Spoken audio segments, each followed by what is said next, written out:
నమస్తే, నేను మీ రామ్ తెలుగు వ్లాగ్స్. ఇప్పుడు మనం వచ్చేసి క్రిస్మస్ సందర్భంగా మనము విమల అక్కవారి ఇంటికి వచ్చేసినాం. ఈ అక్కవాళ్ళు ఇప్పుడు మన క్రిస్మస్ సందర్భంగా వంటలు కుక్ చేశారు.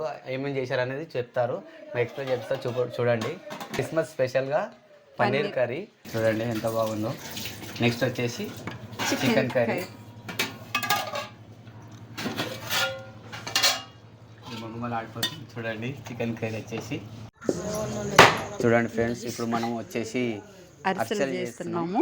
3 కిలోల బియ్యానికి 1.5 కేజీ బెల్లం చితగొట్టుకున్నాము. కొంచెం వాటర్ పోసుకొని స్టవ్ మీద బెల్లం పాకానికైతే రెడీ పెట్టుకుంటున్నాం. బెల్లం పాకం రెడీ అయింది. 20 నిమిషాల తర్వాత మనం బెల్లం పాకం ఎట్లా చూడాలంటే, పాకము ఇట్లా వాటర్లో వేసుకోవాలి. మన ఫ్రెండ్ ఇట్లా చూసుకుంటే ఉండకట్టింది అనుకో, అది ముదురు పాకం అవుతుంది. మనకి అరిసెలు క్రిస్పీగా రావాలంటే ముదురు పాకం పట్టుకోవాలి. మెత్తగా కావాలంటే అరిసెలు లేత పాకం అనేటప్పటికి ఇట్లా వేసుకుని మనం జస్ట్ ఇట్లా చూసుకుంటే ఇట్లా దగ్గరగా అయిందంటే మనకు పాకం రెడీ అయిపోయింది. పిండి వేసే ముందు కొంచెం ఇలాచీ పౌడర్ వేసి మనం ఇట్లా కలుపుతూ ఉండాలి. ఇప్పుడు పిండి వేసుకుంటూ ఇట్లా కలుపుతూ ఉండాలి. ఇట్లా ఉండలు కట్టుకోకుండా పిండి బాగా కలుపుతూ ఉండాలి.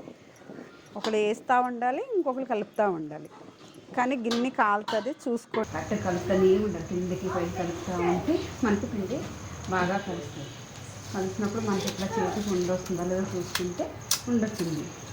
ఆల్మోస్ట్ అయిపోయింది. ఇక మనకి ఈ పిండి 3 కిలోల బియ్యం పిండికి 2 కిలోల ఆయిల్ పోసుకుంటున్నాం. ఆయిల్ కాగిందో లేదో ఫస్ట్ ఒక వండేసి ఇట్లా చెక్ చేసుకోవాలి. పైకి లేస్తే ఆయిల్ తొందరగా కాగిపోయినట్టు. బాగా కలపాలి. చెయ్యి కాలుతుంది, చూసుకుంటా కలపండి. కలిపినాక ఇది ఆరిపోకుండా ఎప్పటికీ మనం మూత ఇట్లా పెట్టుకునే ఉండాలి. కొంచెం ముద్ద తీసుకుని కొన్ని నువ్వులు ఫస్ట్ ఇట్లా వేసుకుని ముద్ద ఇట్లా ఒత్తుకుంటూ ఆయిల్లో వేసుకోవాల్సింది. చలో గైస్, ఇప్పుడు చూడండి, మనం వచ్చేసి అరిసెలు చేసుకునే విధానం వచ్చేసి ఇలా చేసుకోవాలంట. ఇప్పుడు అక్క వచ్చేసి చూపిస్తుంది చూడండి. ఇంట్లో ఉన్న పిల్లలతో కూడా ఇట్లా హెల్ప్ తీసుకోవచ్చు. ఎందుకంటే వేడి ఉంటేనే అరిసెలు అనేది బాగా వస్తుందంట. మళ్ళీ కాబట్టి దీన్ని ఆయిల్లో వేసేసి ఎలా దేవుతున్నారు చూడండి. ఆయిల్లో ఒకరు వేస్తుంటే ఒకరు తీస్తుంటే తొందరగా అయిపోతుంది. బ్రౌన్ కలర్ వచ్చిన తర్వాత ఒకటి వెంటనే లైట్గా స్టవ్ పెట్టుకొని యాడ్ చేసుకుంటూ తీసేయడమే. చూడండి ఎంత సింపుల్ అయిపోతుందో. చూడండి మన ఫ్రెష్ వచ్చే అరిసెలు ఎంత బాగున్నాయి చూడండి. ఇలా అంటే ఎప్పటికప్పుడు తీసేస్తే ఇలా అరిసెలు చాలా ఈజీ. చూడండి ఎంత బాగున్నాయో. మన న్యాచురల్గా ఇంట్లో చేసుకోవడం చాలా బాగుంటుంది ఫ్రెండ్స్. ఇప్పుడు మన అరిసెలు వచ్చేసి రెడీ అయిపోయినాయి చూడండి. ఇది వచ్చేసి నువ్వుల అరిసెలు ఎంత బాగున్నాయి చూడండి. రైట్, సందర్భంగా ఇప్పుడు వచ్చేసి మనం కేక్ కట్ చేయబోతున్నాం చూడండి. వీడియో ఇప్పుడు కేక్ కట్ చేసేది. క్రిస్మస్ ఇప్పుడు ఇంట్లోనే వేడుకలు చేస్తున్నాం. ఇప్పుడు మన క్రిస్మస్ సెలబ్రేషన్ స్టార్ట్ అయిపోయింది. మన అన్న వాళ్ళతో వాళ్ళతో మనం క్రిస్మస్ సెలబ్రేషన్ చేసుకుంటున్నాం.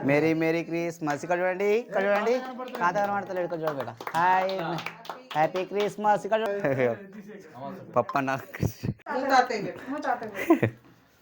తీసుకోరా.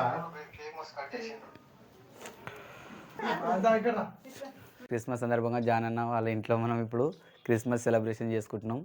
ఇది వచ్చేసి వీళ్ళ ఫ్యామిలీ. వీళ్ళు మనల్ని ఇన్వైట్ చేసిర్రు కాబట్టి మనం వచ్చేసినాం.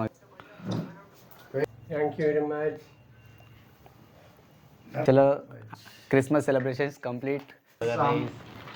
పన్నీర్ కర్రీ, సాంబార్, పెరుగు, చపాతి అండ్ పూరి.